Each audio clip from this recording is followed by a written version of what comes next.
Europe 1. Il est 12h46, Jean-Michel Apathy, Maxime Switek. Salafiste, le film sort demain en salle. Salafiste, une plongée dans les milieux islamistes les plus radicaux avec des témoignages de salafistes, sans voix off, sans commentaire. Certains disent sans recul, au point de vouloir interdire le film aux moins de 18 ans. Oui, beaucoup de polémiques autour du film réalisé par François Margolin. Bonjour François Margolin. Enchanté. Et Lemine Ould Salem, bonjour. Bonjour. Ould Salem, vous êtes donc les deux réalisateurs de ce film très contesté. Xavier Yvon est avec nous, il a vu le film et vous nous en parlez Xavier. Alors, c'est un film qui prend le parti de montrer et de faire entendre les salafistes, sans commentaire, sans voix off. Ça donne un montage qui mêle des images souvent très violentes et des interviews de penseurs mauritaniens, tunisiens ou maliens. Le film s'ouvre justement sur des images très rares du Nord Mali sous occupation djihadiste en 2012. Une patrouille de la police islamique à Gao, par exemple. Alhamdoulilah, c'était bien. Les femmes, elles étaient bien voilées. Il y avait de la sécurité au marché, alhamdoulilah. On nous montre ensuite l'amputation d'un voleur au Mali, des extraits vidéo barbares de la propagande de l'État islamique en Syrie et en Irak. Tout ça entrecoupé d'interventions de ces théoriciens qui expliquent d'une voix posée leur vision du monde, la supériorité de l'homme sur la femme, l'interdiction de l'homosexualité, le rejet de la démocratie. Un discours parfois très construit qui justifie le 11 septembre, Charlie Hebdo, le meurtre des Juifs et le recours à la violence pour imposer la loi de Dieu. Écoutez par exemple cette démonstration tout en logique de ce chef djihadiste au Mali. Depuis combien de temps les prêcheurs sont en train de prêcher au Mali, comme en Afrique, comme partout dans le monde entier? Mais rien n'a changé. Les femmes ne portent pas de voile, il y a des lieux de débauche. Alors, depuis que les lapidations ont commencé, on coupe la main des voleurs. Et depuis qu'on a commencé, en quelques mois, en quelques semaines, regardez vous-même. Même les petites filles sont voilées. Tu ne verras jamais un lieu de bière, tu ne verras jamais une discothèque, une boîte de nuit.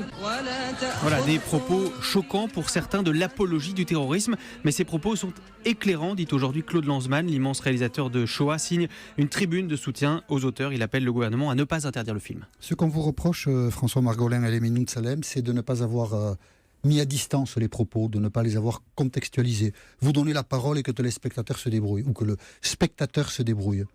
C'est ça le reproche. Oui, c'est le reproche, mais je crois que le film est très clair en fait.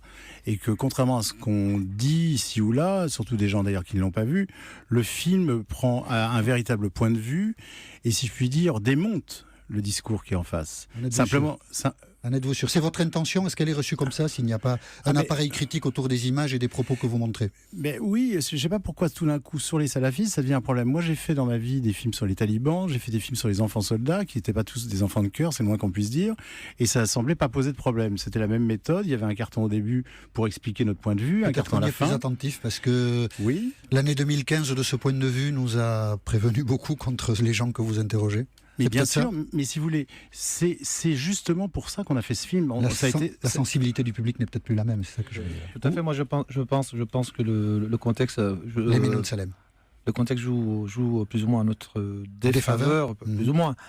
Mais et pourtant, nous avons pris nos précautions, aussi bien en allant voir ces gens que pendant le montage.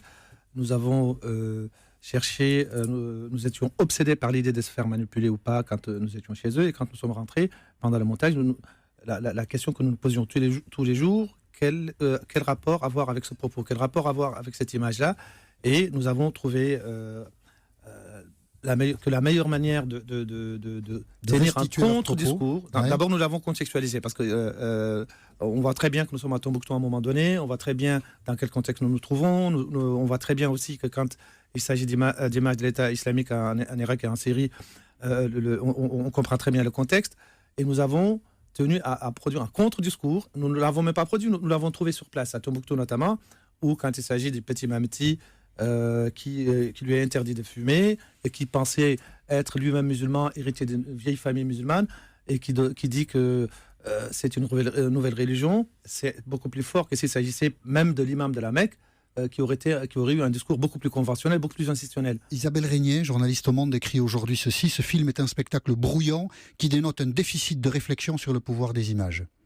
Elle a vu le film, visiblement. Oui, je lui laisse ses propos. Moi, si vous voulez, je crois avoir vaguement réfléchi aux images depuis le temps. J'étais l'assistante de Pardon, j'ai travaillé avec des gens qui très connus. J'ai vraiment réfléchi aux images. Et je crois que c'est dire ça, c'est parce que le film rend mal à l'aise. Parce que entendre ce discours, effectivement, aujourd'hui, est quelque chose de nouveau qu'on cache, on est aujourd'hui dans le déni en France sur la réalité, et on ne peut pas comprendre ce qui se passe et pour quelles raisons il y a eu ces attentats en janvier contre le Charlie Hebdo, contre l'Hypercacher, ceux du 13 novembre.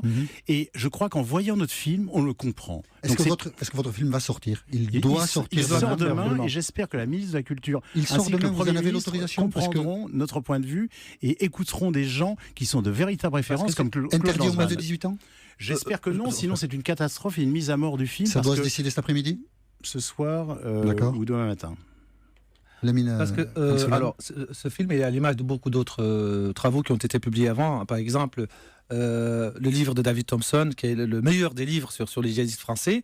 Et David a pris la précaution justement de respecter la parole de ces gens-là et de la restituer telle qu'elle est. Et pourtant, ces gens ont le même discours et le nôtre pourtant a été plus ou moins équilibré par l'intervention d'un certain nombre de personnes qui ne partagent pas et même qui sont opposées au discours des salafistes et des djihadistes en particulier. Merci François Margolin et Elimine Salem d'avoir accepté l'invitation d'Europe Midi, et ceux qui le souhaitent pourront peut-être se faire une opinion demain en allant voir votre film Les Salafistes.